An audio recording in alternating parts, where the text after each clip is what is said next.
As-tu entendu parler du jardin de Gethsémani, où cet homme méprisé et bien seul abandonné, ses amis sont endormis, il est tout seul dans la nuit. Les soldats vont arriver, Judas viendra l'embrasser, cet ami le trahissant pour quelques pièces d'argent. C'est la justice et la haine, c'est comme une coupe pleine qui ne peut plus s'éloigner. Ces moments sont les derniers, reniés par tous les siens. Jésus n'a plus que ses mains jointes dans une prière qui monte vers Dieu son Père, une prière d'amour, d'obéissance toujours, de Gethsémani à Golgotha. Chemin conduit Jésus sur la croix de Gethsémani à Golgotha. Il donne sa vie pour nous, ses amis. Il fait chaque pas pour toi et moi, de Gethsémani à Golgotha. Il donne sa vie ce jour-là pour sauver l'humanité, pour effacer les péchés des hommes qui l'ont condamné, pour qu'ils veuillent bien l'aimer, ceux qui l'ont abandonné. Et il ouvre ses deux mains pour nous montrer le chemin, celui de la vérité, celui de l'éternité. As-tu entendu parler du jardin de Gethsémani, où l'angoisse de la mort le saisit, le prend si fort, dans l'espace d'un instant, coule de son front du sang. Dieu l'a-t-il abandonné? Pourquoi l'ont-ils condamné? Cet innocent sur la croix va mourir aussi pour toi, de Gethsémani à Golgotha. Chemin conduit Jésus sur la croix. Alors, définition de l'enfer, ce que la Bible nous dit, c'est la séparation éternelle, donc à toujours, avec Dieu, pour ceux qui auront refusé son amour et son merveilleux plan de salut. Parce que Dieu a un plan de délivrance. Il ne veut pas que les gens aillent en enfer. Alors, il intervient dans l'histoire de l'humanité, il intervient dans la vie de chacune des personnes qui composent cette humanité. Il faut être attentif, il faut être à l'écoute. Si tous se trouvent sur ce chemin large qui mène à la perdition, Dieu intervient sur ce chemin. Et il lance ses panneaux d'indication, puis il dit, puis il dit attention, danger. Donc, mais ce lieu existe et il y a plusieurs définitions. C'est le Seigneur Jésus-Christ lui-même dans son enseignement. C'est le maître des maîtres. Ses propos nous sont rapportés par ses disciples, les évangélistes. Et on peut y lire plusieurs textes. Et j'aimerais justement vous partager quelques-uns de ces textes que nous avons dans la parole de Dieu. Vous avez tout d'abord l'évangéliste Matthieu. Alors, les propos du Seigneur qui nous dit que c'est un lieu de perdition. Les gens vont périr dans cet endroit-là. Également, toujours dans Matthieu, mais cette fois, le chapitre 25, c'est le feu éternel, un feu qui ne s'éteint point. On va décrire ce lieu. Hein. C'est vraiment du feu. Oui, alors, en tout cas, décrire un lieu de souffrance. On parle de l'âme qui souffre éternellement. Tout le corps qui brûle éternellement. Il brûle éternellement, ça souffre éternellement, sans arrêt, là, sans fin. Également, dans Matthieu 24, un châtiment éternel. Un juste châtiment, nous dit les Saintes Écritures. Dans Marc chapitre 9, un feu qui ne s'éteint point. Dans 2 Thessaloniciens, une lettre de l'apôtre Paul, des ruines éternelles. Alors, toujours enflammé, toujours en ruine. Apocalypse 20, l'étang de feu. Et dans Luc 16, un lieu de tourment qui ne s'éteindra jamais.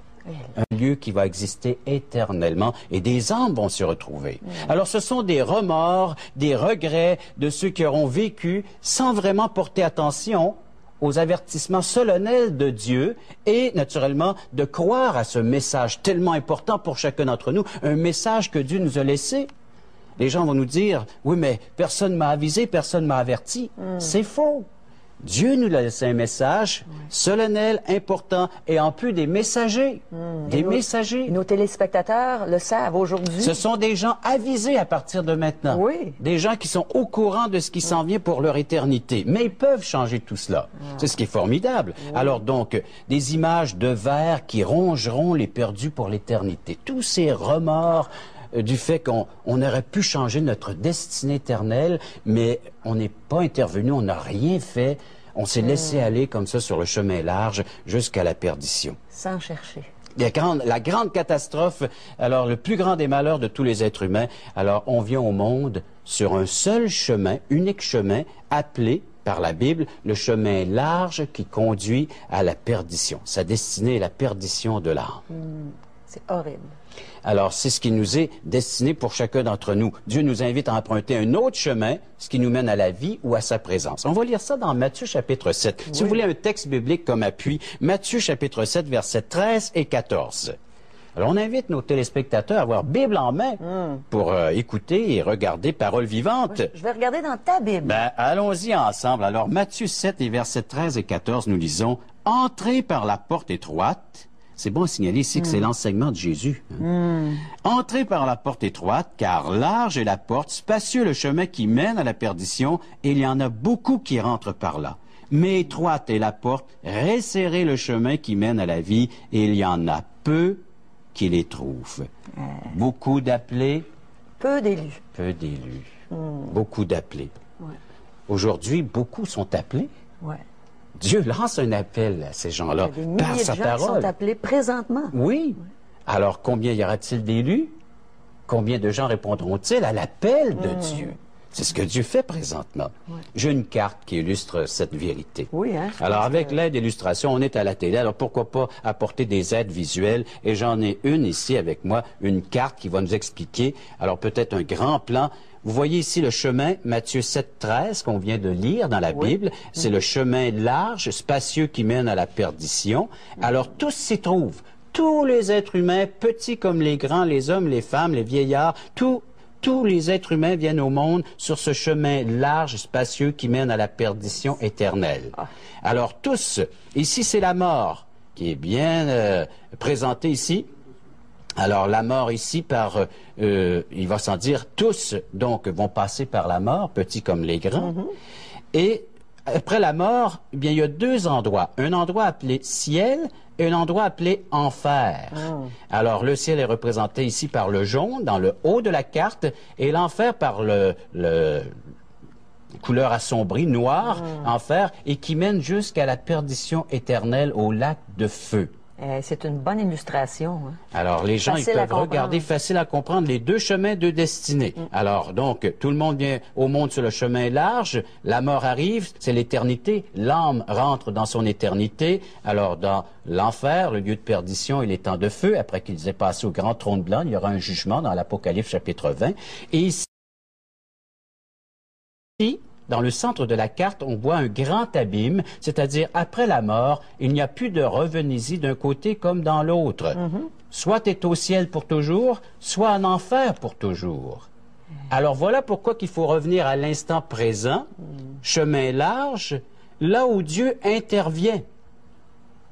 Alors donc, on sait que des millions d'êtres humains sont dans cette condition de perdition éternelle. Au moment où je parle, au moment où nous parlons, où nous faisons cette approche avec les gens à la télévision, alors ils sont sur le chemin large qui mène à la perdition éternelle. Le Seigneur est prêt à agir maintenant. Il peut sauver ceux qui vont s'approcher de lui, lui faire confiance et le lui demander qu'il intervienne dans leur vie.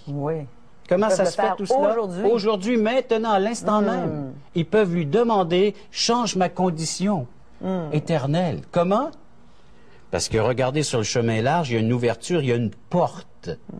Et Jésus a dit dans Jean 10, verset 9, « Je suis la porte. » Et dans Jean 14, 6, il a dit, « Je suis le chemin. » La vérité et la vie. Nul ne vient au Père que par moi. Très important ces deux versets maintenant. Oui. Pourquoi? Parce que sur le chemin large, voilà, il y a un panneau qui te dit maintenant, il y a une porte de sortie.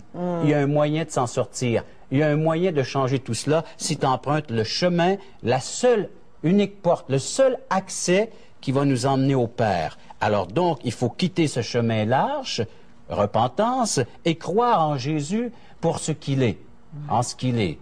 La façon qui se révèle fait connaître à nous. Alors on emprunte cette porte, ce chemin, et par le fait même, nous commençons déjà, à l'instant même que cette décision est prise, que ce choix est fait, à l'instant même de profiter de cette présence de Dieu, et cela pour l'éternité. À l'instant même, on est sur le chemin étroit qui est Jésus qui lui-même. Mène à la vie, Caro.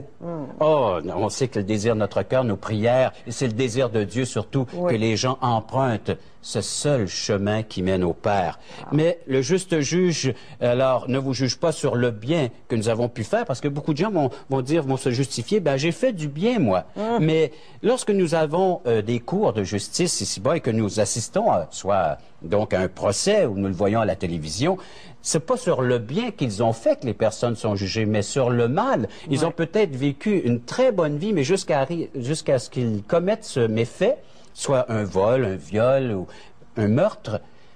Combien de fois on entend le voisinage dire « Je comprends pas, c'était une bonne personne. J'ai pas compris. » Puis il parle avec les journalistes, puis je peux pas comprendre que mon voisin ait agi de la sorte. C'est une bonne personne. Mais il va être condamné, il va être jugé sur quoi? Non sur le bien ou sur la bonne vie qu'il aurait pu faire jusqu'à maintenant, mais sur le mal qu'il a commis. Et c'est la même chose pour Dieu. Dieu regarde le mal et ce mal-là, la personne est reconnue coupable sur la seule faute commise. Un vol, viol, meurtre ou peu importe. Alors, donc coupable, retenue coupable, elle devra payer sa dette à la société et aux yeux de Dieu. Il y a un verset qui nous parle dans le Nouveau Testament. Oui, j'aimerais le citer. Je le cite souvent à nos émissions de radio, Régent.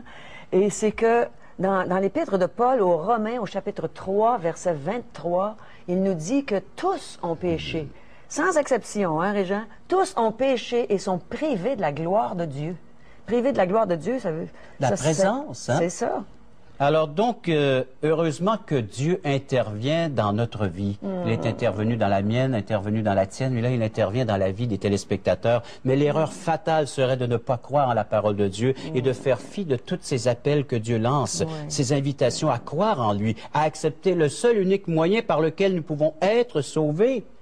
De ces flammes, de ce lieu appelé enfer, communément appelé enfer. Alors donc, par amour, il intervient, il nous ouvre les portes du ciel pour son éternité, pour l'éternité. Alors à nous d'y entrer.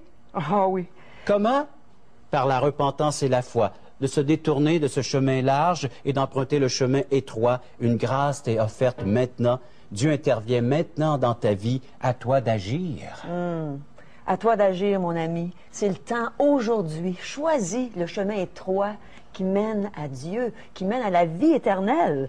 Merci, Régent, pour le message de la parole de Dieu. Ça a été vraiment merveilleux. Alors, tu nous as mis ça très clair. On a le choix. Oui, c'est la parole de Dieu. C'est Dieu qui met ça clair. On a le choix entre le ciel ou l'enfer. Alors, mes amis, je vous en supplie, prenez le chemin étroit qui mène au ciel. Jésus vous l'offre, il a payé cher pour qu'on prenne ce chemin.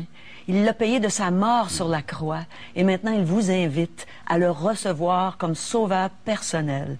Prenez le chemin qui mène à la vie. Vous ne le regretterez jamais. À bientôt.